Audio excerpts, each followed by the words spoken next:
दोस्तों नमस्कार, मैं हूँ विनीता यादव। आज जो हम चर्चा करने जा रहे हैं मुद्दे पर वो ये है कि क्या वाक़ई में अडानी के गिरते शेयर के साथ 2024 के चुनाव पर कुछ ऐसा फ़र्क पड़ेगा कि मोदी की लोकप्रियता भी गिरने लगेगी? और इसी के चलते ये भी कहा जा सकता है कि क्या वाक़ई में अब इस स्थिति को अगर इस तरह से देखा जाए कि अब मामला जो है वो सुप्रीम कोर्ट जा चुका है। अगर देश में बात करें तो हमारे देश में सुप्रीम कोर्ट में अडानी के लिए अब वहाँ पर उनको बताना पड़ेगा कि निवेशकों के साथ ज़्यादती हो रही है या उनका ध्यान रखा जा रहा है। वहीं दूसरी तरफ हिंडनबर्ग की अगर बात करें तो अमेरिका में भी मामला लीगल फॉर्म में चला गया है। तो कुल मिलाकर के अडानी यहाँ पर कोशिश कर रहे हैं कि वो कानूनी प्रक्रिया से अपने लिए कहीं से कोई एक सॉफ्ट कॉर्नर निकाल सके, कोई बचाव का रास्ता निकाल सके। लेकिन क्या ये काफ़ी होगा और ऐसा करने से क्या उनको फ़ायदा होगा या फिर वो फ़ायदा किसी पॉलिटिकल पार्टी को होगा? क्योंकि बड़ी कॉर्पोरेट, बड़ी पॉलिटिकल पार्टी देश में चलाते हैं, इसमें कोई नई बात नहीं है। शुरुआत से ऐसा होता आया है। लेकिन वो कॉर्पोरेट देश को कितना चूना लगा जाता है, इस पर बड़ा सवाल है। और ऐसा भी नहीं है कि सिर्फ अडानी से ही ये बात शुरू होती है, इससे पहले भी ये बात सामने सवालों में कई बार आ चुकी है। सुरेंद्र सर, मैं चर्चा ये करना चाहती कि ये जो कानूनी स्थितियां हैं, क्योंकि अगर देश में सुप्रीम कोर्ट से कोई भी ऐसा वक्तव्य अगर आगे आता है जिसमें जरा सा भी एक सॉफ्ट कॉर्नर मिल सके ऐसे किसी कॉर्पोरेट को, जाहिर है उसका कोई आधार ही होगा, ऐसे हवा में तो नहीं आएगा। लेकिन अगर ऐसा हुआ तो ये क्या वाकई में वापस से एक जिंदा करने वाली स्थिति हो सकती है? क्योंकि 2024 के चुनाव से पहले बहुत कुछ ऐसा हो रहा है जो कि मतलब जिसे कहते हैं ना, बिल्कुल अनप्रिडिक्टेबल है। नहीं पता कि कहाँ से बैटिंग हो जाएगी, कहाँ से बॉलिंग हो जाएगी। कोई एक सिस्टम होता है, मतलब जिसे कहते हैं ना क्रिकेट ग्राउंड में बॉल और बैट चलाने का, यहाँ तो कुछ भी हो सकता है राजनीति के इस ग्राउंड में। तो क्या आपको लगता है कि अब कहीं न कहीं ये लॉबिंग शुरू हो गई है जो कि अडानी को कानूनी रूप से कोर्ट में मजबूत कर सके?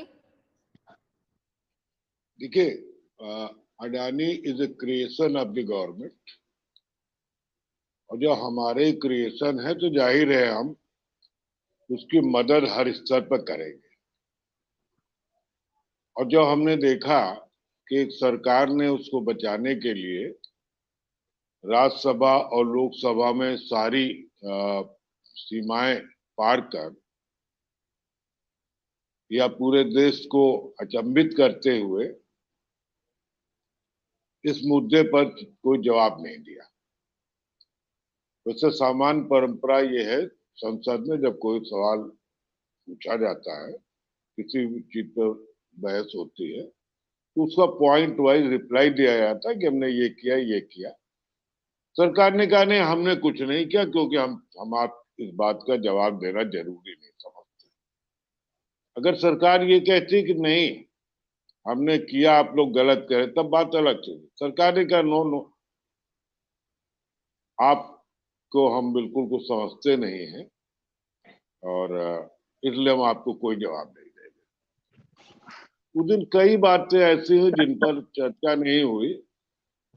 मैं मानता हूं कि it is not a financial problem, it is a problem, it is a political problem exploded out of financial problem.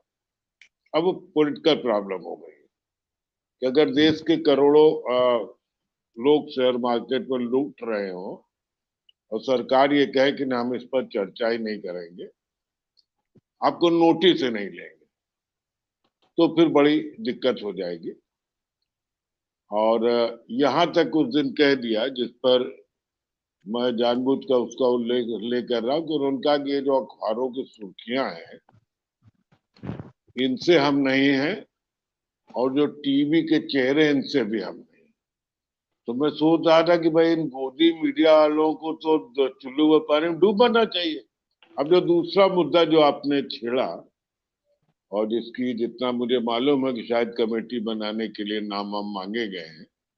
अब वो सरकार, देखिए कमेटी बनाने से कोई बहुत काम होता नहीं। हमने देखा पेगासस के मामले में एक कमेटी बना दी गई, सरकार को एक ब्रीदर मिल गया और अब खबर यह है कि उस कमेटी को कोई सहयोगी नहीं कर रहा। लेकिन इस मामले में अंतर ये, क्योंकि इसमें करोड़ों इन्वेस्टर्स का पैसा लगा हुआ है। तो आप कोई भी भक्त ले आए, चाहे जैसा, लेकिन कोई भक्त किसी मंदिर में ये कहने नहीं जाता कि हे शिव बाबा हमारे सारे पैसे लूट जाए, ठीक है, लेकिन इस नेता की हम जय जयकार जरूर करेंगे। ये एक अंतर बेसिक जरूर है, क्योंकि फाइनेंशियल मामला है।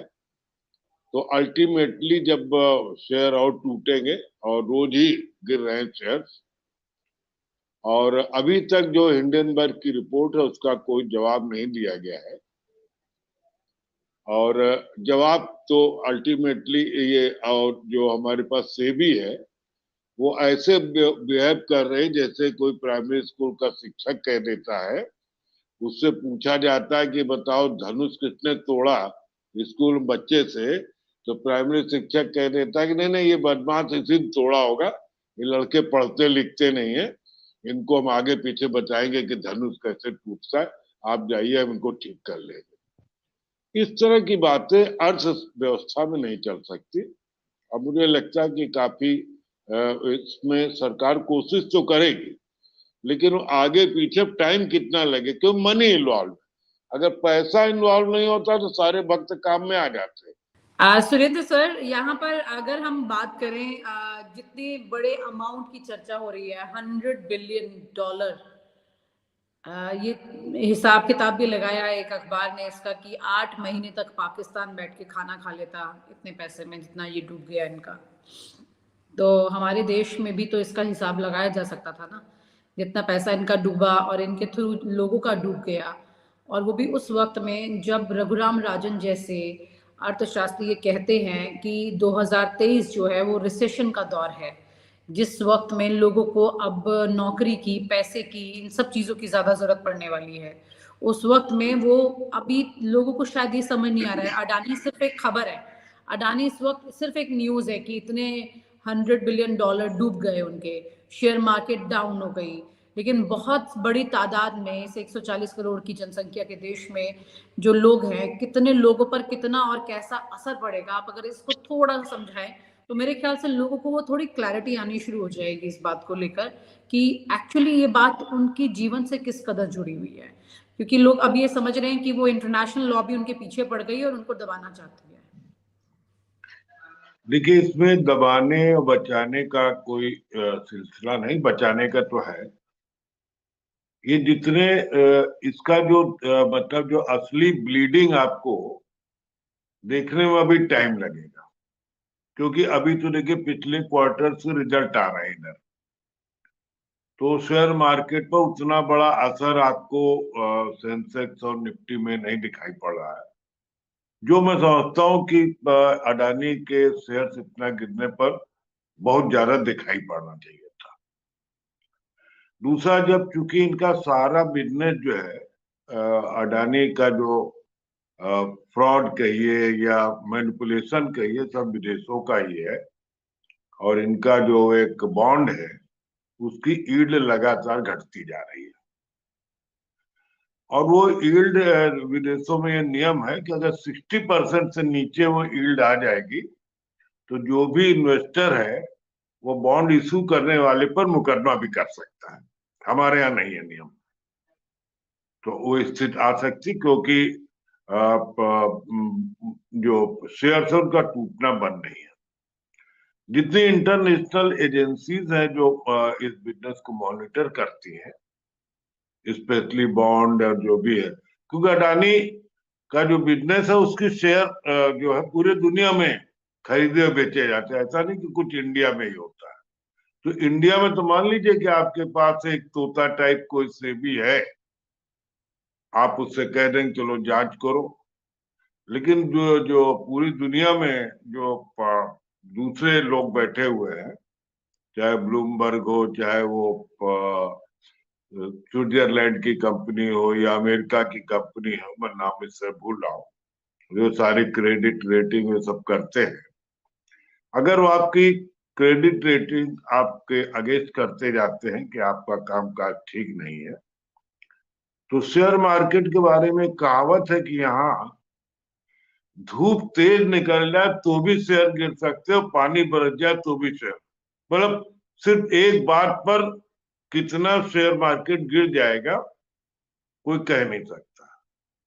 लेकिन उस ढंग से क्रम्बल डाउन नहीं हो रहा, तो मेरी आशंका ये है कि अभी भी शेयर मार्केट को और न गिरने पाए और किसी मित्र का नुकसान ना हो, तो पैसा कहीं ना कहीं से पंपित किया जा रहा है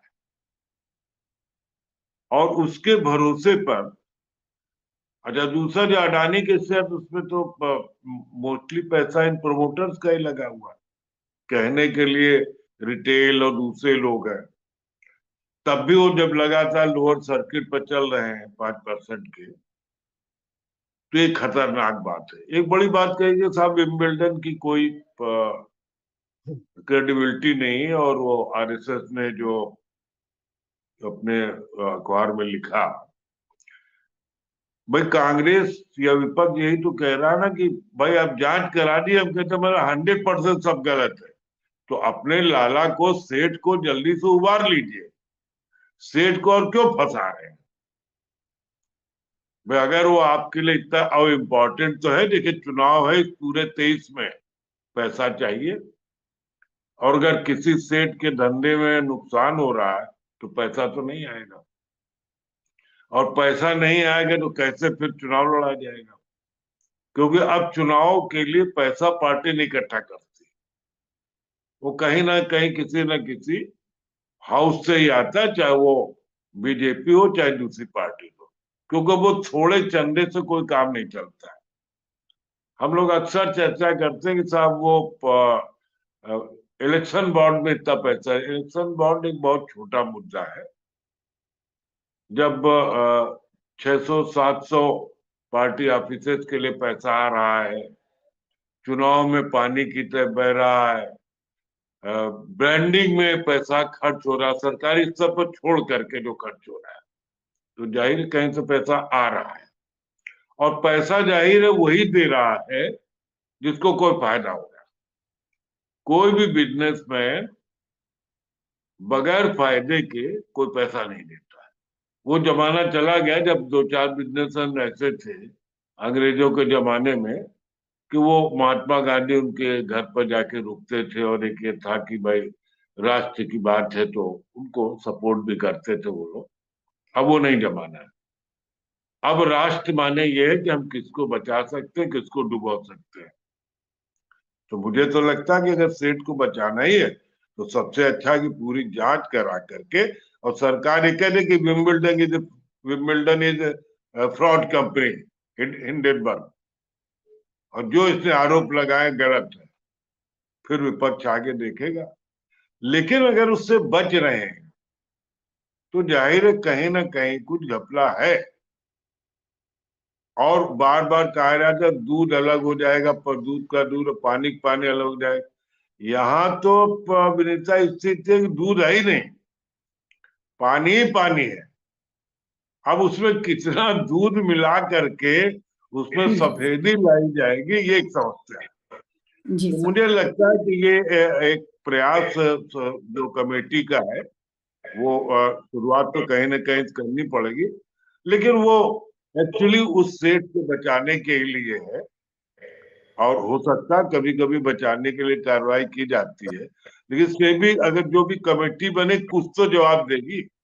हो सकता है सुप्रीम कोर्ट ने कहा कि भाई इतने दिन में हमको पहले प्राइमरी रिपोर्ट दीजिए, हमको बताते रहिए।